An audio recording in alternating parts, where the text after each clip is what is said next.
कोई जप करता है किंतु इतने प्रकार के दोष यदि उसमें हैं तो उपवास करने पर, व्रत करने पर और जप करने पर भी उसको जप का लाभ नहीं मिलेगा। कौन कौन? तब से हम कैसे हैं? तो बाबा बोले कि हम कॉपिन भी उतार देते हैं तो हमारा परीक्षण कर लो कि हम योगी हैं कि भोगी। एक बहुत ध्यान से सुने, बुरी ऊंची बात बता रहे हैं। थोड़े समय के लिए उस साधु में वो विकृति आई थी और उनका शरीर पूरा हो गया। अरे भाई, गुरु भाई, तुम तो मर गए थे, शरीर तुम्हारा पूरा हो गया था, तुम कैसे बहुत दिन बाद दिखाई पड़े, कहाँ हो? बाबा बोले हम करेंगे तो सब, पर तुम जाते जाते हमको दर्शन देके जाना कि हम साकेत जा रहे हैं। तो बाबा कहते मैंने स्वयं देखा, पुष्प विमान आया और वे महात्मा दिव्य रूप धारण करके, पीतांबर धारण करके मेरे सामने बैठकर बोले अब हम साकेत जा रहे हैं। वैष्णवों का विशेष आदर करने वाले हैं। एक बात हम आपको बताएं, हमारे महाराज जी के निकट एक सिद्ध पुरुष विराजते थे, महापुरुष श्री हरिराम बाबा, बड़े उच्च कोटि के महात्मा थे, भगवत प्राप्त संत थे। तो एक महात्मा था, अच्छे ही महात्मा थे, पर थोड़ी सी उन्हें विकृति आ गई। एक महिला से संपर्क उनका हो गया और बाबा ने उनको समझाया कि देखो तुम अच्छे साधु हो, पर ये तुम्हारा जो रास्ता है ये बहुत गलत है, पतन का रास्ता है, ये ठीक नहीं। तो महाराज, वो तो विचित्र होते हैं, जब व्यक्ति नीचे गिरता है तो उसकी बुद्धि मारी जाती है। उन्होंने उस बाई को बोल दिया, स्त्री को बोल दिया। स्त्री ने रिपोर्ट कर दी थाने में कि हमको छेड़ते हैं। पुरानी बात है, हम समझते हैं 50 साल पुरानी बात होगी, कि हमको छेड़ते हैं। तुरंत पुलिस आ गई, इंस्पेक्टर आ गया। और हरिराम बाबा तो सिद्ध पुरुष थे और करताल लेकर कीर्तन कर रहे थे, उनके नेत्रों से अश्रुधार बह रही थी। तो पुलिस का जो अधिकारी था उसने देखा इन संत की रिपोर्ट, जिनके आंखों से झरझर आंसू बह रहे हैं, कीर्तन कर रहे हैं, इन संत की रिपोर्ट। बाबा आपको अरेस्ट करने आए हैं, आपके विरुद्ध रिपोर्ट है। क्या बताया? बाबा बोले कि कर लो भैया हमको अरेस्ट, पर हमने जब से घर छोड़ा है, भजन किया है, तब से हम कैसे हैं? तो बाबा बोले कि हम कॉपिन भी उतार देते हैं तो हमारा परीक्षण कर लो कि हम योगी हैं कि भोगी।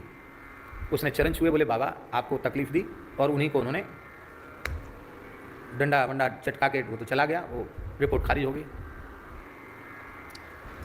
एक बहुत ध्यान से सुने, बुरी ऊंची बात बता रहे हैं। समय तो सबका आता है। थोड़े समय के लिए उस साधु में वो विकृति आई थी और उनका शरीर पूरा हो गया। स्वाभाविक ही एक दिन हरिराम बाबा अपने ठाकुर जी की सेवा कर रहे थे, शालिग्राम जी की, हनुमान जी की। तो वो महात्मा घोड़े पर बैठे हुए सामने आ गए। बढ़िया घोड़ा है और सुंदर साफा बांधे हुए हैं, सुंदर तिलक लगाए हुए हैं, और साधु का ही स्वरूप है, बढ़िया सुंदर स्वरूप। घोड़े पर बैठे हुए हैं। घोड़े से उतरे, बाबा को दंडोत किया उन्होंने। अरे भाई, गुरु भाई, तुम तो मर गए थे, शरीर तुम्हारा पूरा हो गया था, तुम कैसे बहुत दिन बाद दिखाई पड़े, कहाँ हो? ये घोड़ा कहाँ से ले आए? उन्होंने कहा कि हम इस समय भैरव जी के पास रह रहे हैं, काशी में।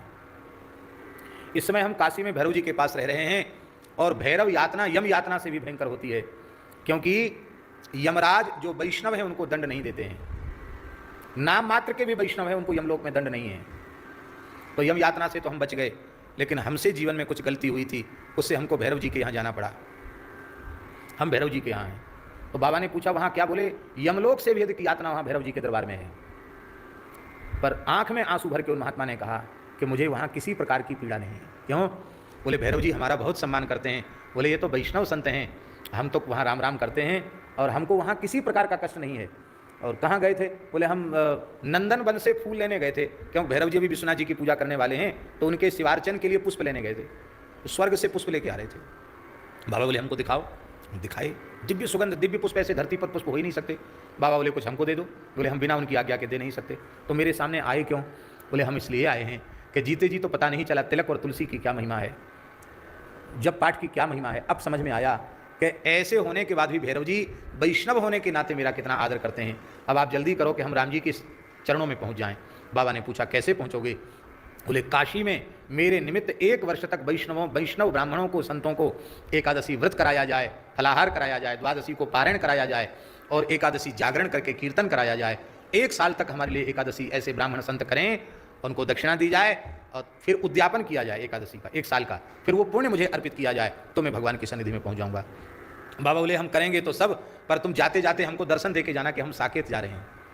तो पूज्य श्री गुरुदेव भगवान भक्तमाली जी ने पैसे की व्यवस्था की, बाबा तो पकड़ थे, और काशी में एक ब्राह्मण देवता थे, उनके यहाँ सब संतों को, ब्राह्मणों को हर एकादशी और द्वादशी को प्रसाद की व्यवस्था हुई, कीर्तन आदि की व्यवस्था हुई, और जिस दिन कार्तिक शुक्ल द्वादशी को वो हुआ, उद्यापन हुआ, तो बाबा कहते मैंने स्वयं देखा, पुष्प विमान आया और वे महात्मा दिव्य रूप धारण करके, पीतांबर धारण करके मेरे सामने बैठकर बोले अब हम साकेत जा रहे हैं। हम एक सत्य घटना इसलिए आपको सुना रहे हैं कि भगवान के भक्त का, वैष्णव का समस्त देवी देवता आदर करते हैं। आप भगवान के हो तो जाओ, तो भैरव जी राम भक्तों का आदर करते हैं, कृष्ण भक्तों का आदर करते हैं, क्योंकि उनके स्वामी भगवान विश्वनाथ परम भक्त हैं, और स्वयं भैरव जी भी शिवरूप होने के कारण अहरनिश राम नाम का जप करने वाले हैं, वे भी परम भक्त हैं। उन भक्त शिरोमणि भैरव जी का स्तवन श्री तुलसीदास जी महाराज कर रहे हैं। कोई जप करता है किंतु इतने प्रकार के दोष यदि उसमें हैं, तो उपवास करने पर, व्रत करने पर और जप करने पर भी उसको जप का लाभ नहीं मिलेगा। कौन कौन? आज्ञाहीनम, क्रियाहीनम, श्रद्धाहीनम अमानसम, आज्ञप्तम दक्षिणाहीनम, सदा जप्तम च निष्फलम। आज्ञाहीनम, आज्ञाहीनम का बहुत सुंदर श्लोक है दीनबंधु दास जी। आज्ञाहीनम, आज्ञाहीनम करते है जप करे अवश्य करे, या तो गुरुजन आज्ञा दे दें कि तुम 6000 जपो, 12000 जपो, इतना जपो, तो उतना जपना, आज्ञा मिल गई, और नहीं तो उनसे आज्ञा प्राप्त कर ले। गुरु आज्ञा से ही जप करे, जितनी संख्या वे बतावें उतना जप करे, मनमुखी मनमाना साधन न करे। आज्ञप्तम, आज्ञाहीनम, जप करता है पर आज्ञा नहीं ले रखी, मनमाने ढंग से करता है तो भी जप निष्फल हो जाएगा। क्रियाहीनम, जबकि एक जो विधि है उस विधि का आदर नहीं करता है। नाम जप में विधि नहीं है, पर मंत्र जप में विधि पूर्वक मंत्र का जप करना चाहिए। क्रियाहीन होकर के जप करता है तो भी मंत्र जप का फल नहीं मिलेगा। श्रद्धाहीनम, जप तो करता है पर श्रद्धा जैसी मंत्र में, देवता में होनी चाहिए वैसी श्रद्धा नहीं है, तो भी जप का फल नहीं मिलेगा। और अमानसम, अमानसम जानते हो, मन नहीं लग रहा है, कभी ऐसे करते हैं, कभी ऐसे करते हैं, कभी मोबाइल चलाने लग जाते हैं, मन लगा के नहीं करते हैं, कभी सोने लग जाते हैं, इसको कहते हैं अमानसम, बिना मन का जप करना। पूज्य पंडित जी महाराज जप करते थे तो नेत्र खोल के ऐसे जप करते थे, नेत्र बंद करके नहीं। क्यों? प्रायः नेत्र बंद करने में ध्यान तो लगता है, पर नेत्र बंद करने में नींद आती ही है, आ जाती है, तो सुख मिलता है, नींद आ जाती है।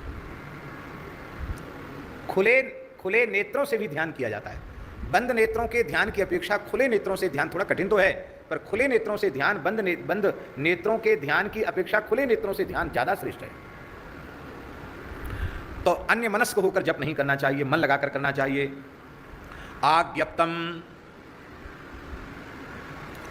आज्ञा मिल चुकी है कि इतना जप करो, और उसमें मनमानी करता है, नहीं करता है जप, तो आज्ञा का पालन, आज्ञा हो चुकी है अपने से बड़ों की और आज्ञा का पालन नहीं करता है, तो भी वो या कम करता है या और अधिक बढ़ा देता है या कम करता है, तो लाभ नहीं होगा। इसलिए आज्ञा का पालन करना चाहिए।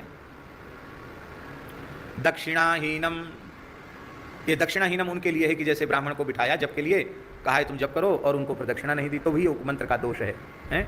और गृहस्थों के लिए जो लोग धन का व्यवहार करते हैं, उन्हें अनुष्ठान में स्वयं अनुष्ठान जपादि करें, पर आचार्य को जाकर दक्षिणा अर्पित करना चाहिए। दक्षिणा न भी हो तो एक पुष्प और तुलसी का दल, बिल्वपत्र भी हाथ में देकर के प्रणाम कर लेना चाहिए, उससे भी दक्षिणा हो जाती है। इनके ये दोष, आज्ञाहीन, क्रियाहीन, श्रद्धाहीन, अन्य मनस्क होकर आज्ञप्त दक्षिणाहीन होकर के जब किया जाएगा तो निष्फल हो जाएगा। जब मंत्र का जप, नाम जप तो भाएं कुभाएं अनख आलस हूँ, नाम जपत मंगल दिस्तस हूँ। मंत्र जप में ये सब सावधानी, और नाम जप में भी सावधानी रखनी चाहिए, पर नाम में भगवान ने थोड़ी सुविधा, सरलता हम जीवों को, प्रमादी जीवों को प्रदान कर दी। अब मंत्र सिद्धि होती कैसे? इसलिए जब मंत्र जप करने बैठो तो मोबाइल को बंद कर देना चाहिए, दूसरी प्रवृत्ति समाप्त कर देनी चाहिए, और तब जप करना चाहिए। आज्ञा सिद्धम, क्रिया सिद्धम, श्रद्धा सिद्धम, सुमानसम, एवं च दक्षिणा सिद्धम, मंत्र सिद्धम यतस्ततः। आज्ञा जो मिल गई वो पूरी करे। क्रिया सिद्धम, आज्ञा सिद्ध के ऊपर एक बात आ गई ध्यान में, वो कह देते हैं।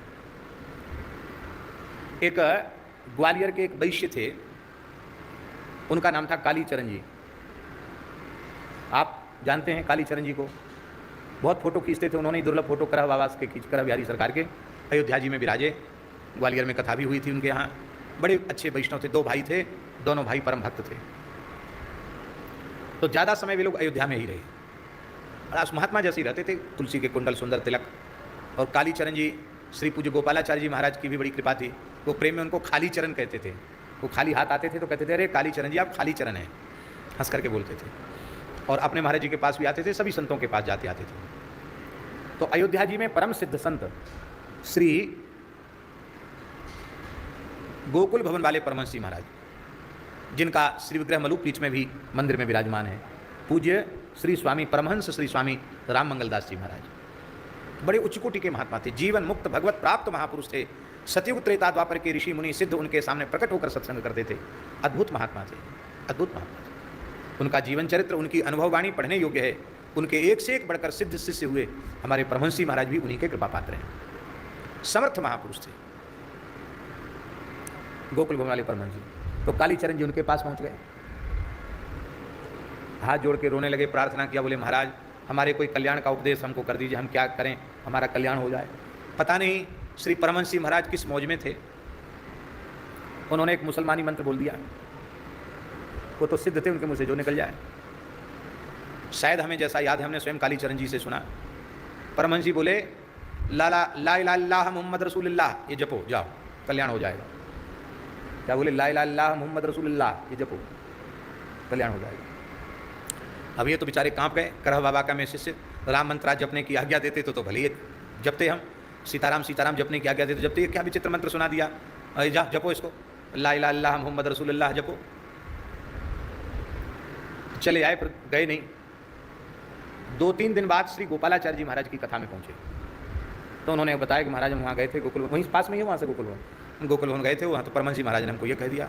श्री गोपालाचार्य जी ने कहा, एक सिद्ध पुरुष की वाणी से जो निकल गया, यदि तुम श्रद्धापूर्वक उनकी आज्ञा को मानते तो इन 2-3 दिन में ही तुम्हें रघुनाथ जी का साक्षात्कार हो जाता, क्योंकि सारे शब्द श्री राम तत्व के ही तो वाचक हैं, शब्द ब्रह्म।